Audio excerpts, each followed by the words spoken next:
पाचवीला पुजलेलं मागासलेपण आणि नक्षलवाद्यांची सतत दहशत अशा दुहेरी चक्रव्यूहात अडकलेला आपल्या राज्यातला एक दुर्गम भाग म्हणजे गडचिरोली। पण याच दुर्गम भागात नक्षल्यांची दहशत नाहीशी करून विकासाची मालिका कशी सुरू करावी याचा एक नवा पायंडा गडचिरोली पोलिसांनी घालून दिलाय। जिल्ह्याच्या भामरागड तालुक्यातील अनेक गावांना जोडणारे पूल, तिथे विकास कामे सुरू करण्यासाठी पेनगुंडा या नक्षलवादी भागात पोलीस मदत केंद्र उभारण्यात आलंय। या गावांमध्ये भविष्यात विकासाची गंगा आणण्याकरता पोलिसांनी हे पहिलं पाऊल टाकलंय। नेमकं काय घडलंय या भागामध्ये आपण बघूया। एबीपी माझाचे प्रतिनिधी रजत वशिष्ठ यांचा खास रिपोर्ट।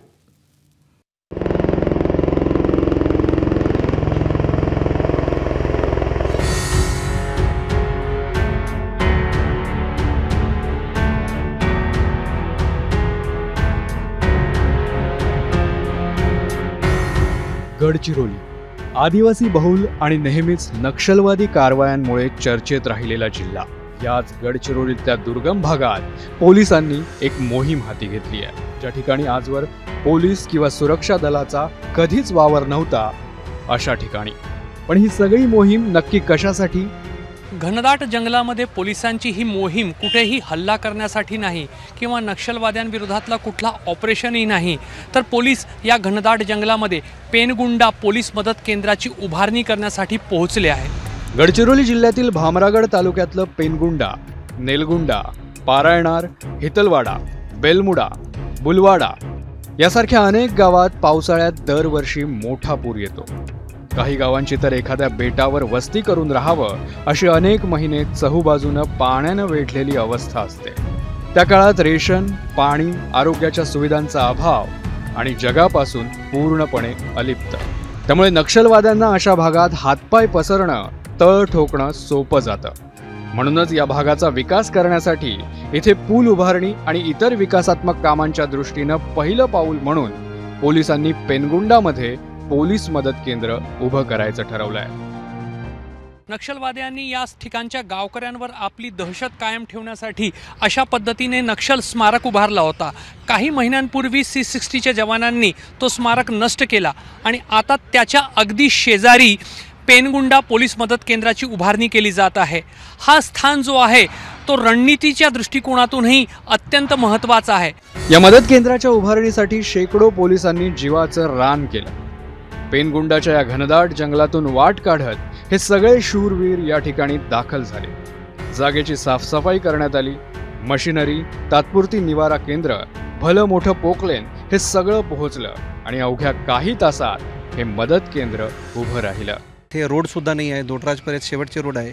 7 किलोमीटरचे आता रोड बनवून आम्ही इथे आज पोहोचले आहे आणि इथे CRPF आणि SRPF आणि जिल्हा पोलीसचे कॉम्पोनंट इथे डिप्लॉयड राहणार आहे आणि या एरियामध्ये 4Gचे मोबाईल टावर, रोड्स, ब्रिजेस सर्वांगीण विकासासाठी आम्ही हे पोस्ट आज उघडलेलं आहे आणि पुढचे 6 महिन्यामध्ये या पूर्ण परिसराचे पूर्ण रूपरेषा तुम्हाला चेंज होता दिसणार आहे। पण पोलिसांची मोहीम फक्त मदत केंद्राच्या उभारणीपुरतीच मर्यादित नाहीये, तर याशिवाय वेगवेगळ्या शासकीय योजना, आरोग्य, पिण्याचं स्वच्छ पाणी, आवश्यक साहित्य वाटप यासारख्या सुविधा इथल्या लोकांपर्यंत कशा पोहोचवता येतील याचं नियोजनही सुरू झालंय।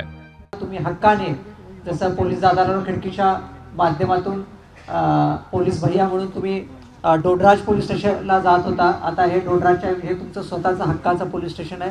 त्या सगळ्या महिला आहेत, भगिनी आहेत, त्यांनी या पोलीस स्टेशनला हक्काने आलं पाहिजे।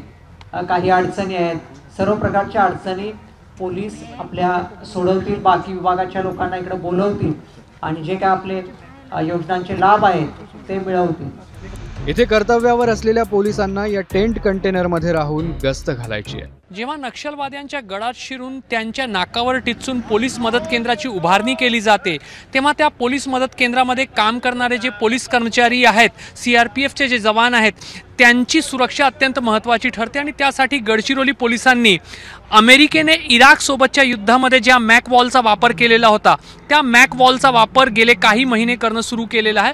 दृश्यांमध्ये तुम्ही ही जी लोखंडी जाळी पाहताय त्याच्यावर एक विशेष कापड लावण्यात आलेला आहे। 3 फूट बाय 3 फूट रुंदीच्या या जाळ्या आहेत आणि याच्यामध्ये वाळू आणि माती भरली जाते। गडचिरोली जिल्ह्यातल्या अनेक भागात शासनाचे प्रतिनिधी म्हणजेच पोलीस असं समीकरण आहे। त्याच अनुषंगानं भामरागडमधील या दुर्गम भागातल्या 19 गावांच्या सुरक्षेसाठी इथल्या भागाच्या विकासासाठी आणि इथे दळणवळणाच्या सुविधा निर्माण करण्यासाठी पोलिसांना घनदाट जंगलात बस्तान मांडावं लागलंय. मात्र हे सगळं संबंधित विभागाकडून लवकरात लवकर पूर्ण केलं जावं हीच स्थानिकांची माफक अपेक्षा आहे. रजत वशिष्ठ, ABP माझा, भामरागड, गडचिरोली. ABP माझा, उघडा डोळे बघा नीट.